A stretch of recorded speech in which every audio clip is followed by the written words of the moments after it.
সাধ্যের মধ্যে উন্নত পরিকাঠামোযুক্ত অত্যাধুনিক পরিষেবার মাধ্যমে মানুষকে সুপরিষেবা দিয়ে চলেছে বর্তমানের সান হসপিটাল। এখানে রাজ্য সরকার অনুমোদিত স্বাস্থ্যসাথী কার্ডের মাধ্যমে চিকিৎসার সুযোগও রয়েছে।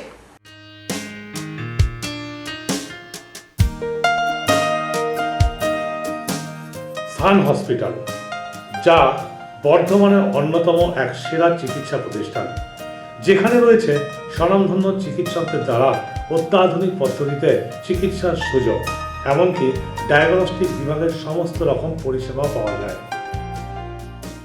স্যার, প্রথমেই আমি আপনার কাছ থেকে জেনে নেব সান হসপিটাল প্রথম কবে থেকে স্টার্ট হয়েছে? 2013 সালের 6 ফেব্রুয়ারি স্টার্ট হয়েছে। এখানে পেশেন্টরা কোথা থেকে আসছেন? এখানে মূলত পেশেন্ট হচ্ছে বর্ধমান জেলা, বীরভূম, হুগলি, বাঁকুড়া, পুরুলিয়া, ঝাড়খণ্ড এবং আসামের পেশেন্ট এখানে মূলত আসে।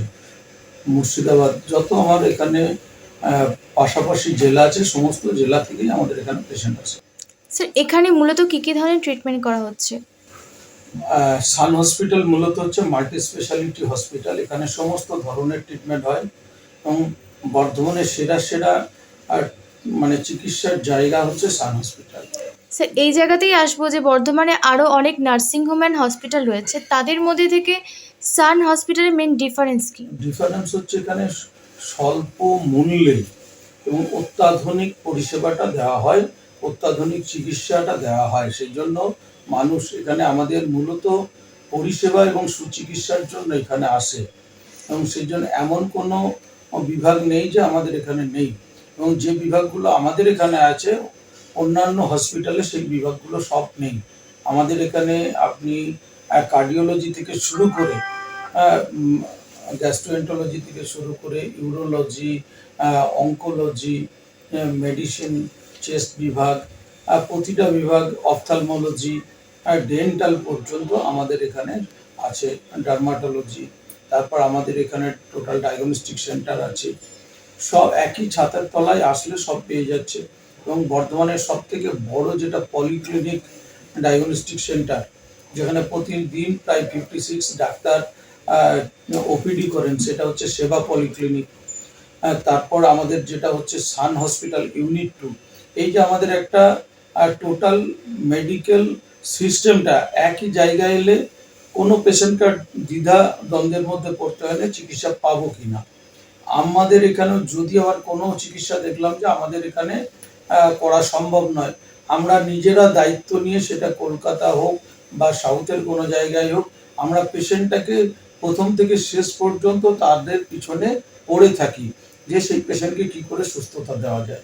এই ভরসা থেকেই মানুষ আসে, তো ওইখানে গেলে অন্তত আমরা একটা সুচিকিৎসা পাবো।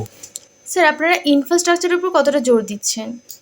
ইনফ্রাস্ট্রাকচারের উপরে তো আমাদের সব থেকে বেশি নজরদারি, যে আমরা যেমন স্টেরিলাইজেশনের ক্ষেত্রে, ইনফেকশন কন্ট্রোলের ক্ষেত্রে আমরা যে এটা কন্ট্রোল করি, সেটা বর্ধমান কেন বহু জায়গাতেই সেটা হয় না। মূলত অর্থোপেডিক হাব হচ্ছে সান হসপিটাল, নিউরো সার্জারির হাব হচ্ছে সান হসপিটাল। আমরা প্রচুর অর্থোপেডিক সার্জারি করি, যেখানে 0% টলারেন্ট হচ্ছে আমাদের ইনফেকশন, এবং আমরা প্লাস্টিক সার্জারি পর্যন্ত করি, যেগুলোতে সব থেকে বেশি ইনফেকশন হয় বিভিন্ন জায়গায়। কিন্তু সান হসপিটালে কোনো ইনফেকশন হয়েছে কোনো খবর পাবেন না। এইরকম একটা পরিস্থিতি আমরা তৈরি করে রেখেছি, যে আমাদের কাছে মূলত পেশেন্ট পরিষেবাটা প্রধান, এবং সেক্ষেত্রে তাদের জন্য যা যা স্টেরিলাইজেশন মেনটেন করা সেটা আমরা করি, এবং তাদেরকে পেশেন্ট ভর্তি হলে তাদেরকে পুষ্টিকর খাদ্য দেওয়া থেকে শুরু করে সব কিছুই আমরা দিই। এবং আমাদের রাজ্যের যিনি মাননীয় মুখ্যমন্ত্রী, মানবিক মুখ্যমন্ত্রী, তার যে স্বপ্নের প্রকল্প স্বাস্থ্যসাথী প্রকল্প, সেই স্বাস্থ্যসাথী প্রকল্পেতেও আমরা একদম মানে জিরো অভিযোগে কাজ করছি 2017 সাল থেকে, যেটা একমাত্র হসপিটাল ওয়েস্ট বেঙ্গলের গ্রুপে সান হসপিটাল, যাদের বিরুদ্ধে কোনো অভিযোগ নেই, না পেশেন্ট পার্টি না সরকারি। স্যার, আগামী দিনে আপনার সান হসপিটালকে নিয়ে আর কি পরিকল্পনা রয়েছে? সান হসপিটাল ইউনিট 2 খোসবাগানের বুকে বর্ধমানের মধ্যে সব থেকে অত্যাধুনিক হসপিটাল সান হসপিটাল ইউনিট 2 করেছি।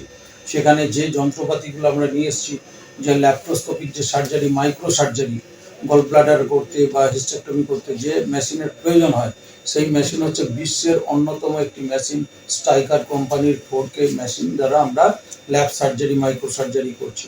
এবং অর্থোপেডিক স্পাইন সার্জারি করতে যে সব থেকে সিয়ামের প্রয়োজন হয়, সিয়াম সব থেকে উন্নত মানের সিয়াম, ওর উপরে আরও কোনো সিয়াম নেই, সেই সিয়ামটা আমরা ডিজিটালের একদম মানে আপ টু ডেট মডেল নিয়ে আমরা কাজ করছি সান হসপিটাল এই ইউনিট 2-তে সেটা আছে এবং আমাদের এখানেও আছে। সেই জন্য আমরা আধুনিক যন্ত্রপাতির সঙ্গে পরিষেবার মানটা কতটা উন্নত করা যায় প্রতিনিয়ত তার চেষ্টা করছি। সেই জন্য অবিশ্বাস্য কম খরচেও এখানে কোনো মিডিয়েটের নেই। সান হসপিটাল বা সেবা পলিক্লিনিকের একটাই সব থেকে গুডিল যে এখন সবাই বলছে যে স্বাস্থ্যক্ষেত্রে দালাল রাজ, কিন্তু সান হসপিটালে দালাল বা এজেন্ট শ্রেণীরা আসতে ভয় পায়, কারণ আমাদের এখানে কোনো মিডিয়েটর নেই। ডাইরেক্ট আমাদের ম্যানেজমেন্ট বা ডাইরেক্টরের সঙ্গে পেশেন্ট পার্টিদের ডাইরেক্ট যোগাযোগ, ফোন করে বা জানেন সান হসপিটালে গেলে আমাদের এই চিকিৎসাটা হবে, কোনো মিডিয়েটর এখানে ঢুকতেও পারে না, প্রয়োজন হয় না। তবে কি আমরা বলতেই পারি যে মানুষের পাশে থেকে মানুষকে সেবা করার লক্ষ্যে আজকে আপনি এই প্রতিষ্ঠান তৈরি করেছেন, এটাই তো এই চিন্তা ভাবনা থেকে? এটাই মূল মোটো, যে মানুষের সাথে থেকে, মানুষের পাশে থেকে সরকারের সঙ্গে সহযোগিতায় আমরা আমাদের প্রতিষ্ঠানকে শ্রীবৃদ্ধি করছি। স্যার, এর পাশাপাশি জেনে নেব যে আপনার progressive nursing home and hospital association রয়েছে, তো যদি সেই ব্যাপারে আমাদের দর্শক বন্ধুদের আপনি কিছু বলেন। Progressive nursing and hospital association এটা একটা সম্মানের একটা জায়গা। নার্সিং মালিকদের মধ্যে একটা বৈরিতা, একজনের সঙ্গে একজনের মূলত যে একটা হিংসার সম্পর্ক, একটা নার্সিংয়ের মালিক একটা নার্সিংয়ের মালিককে হিংসা করতো, তাদের মধ্যে বন্ধুত্ব ভাব ছিল না। যে সারা রাজ্যে একটা ব্যাপক উন্মাদনা তৈরি হয় যে নার্সিং মালিকদের কোনোদিন সংগঠন ছিল না, এখন একটা সংগঠন হয়েছে, সেখানে দুঃখ দুর্দশার কথা বলার একটা জায়গা হয়েছে। নার্সিংহোমের মালিক নার্সিংহোমের মালিককে শত্রু ভাববে না, বন্ধু ভাববে। শতাধিক শয্যা বিশিষ্ট এই প্রতিষ্ঠানে পেশেন্টদের জন্য ক্যাশলেস পরিষেবার সুবন্দোবস্ত রয়েছে।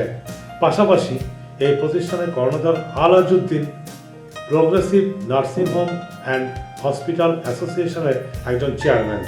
এই অ্যাসোসিয়েশনের মাধ্যমে সাধারণ মানুষ নার্সিং হোম মালিকদের যে কোনো রকম অসুবিধার কথা জানাতে সক্ষম হচ্ছেন। Indian prime time, Bardhaman.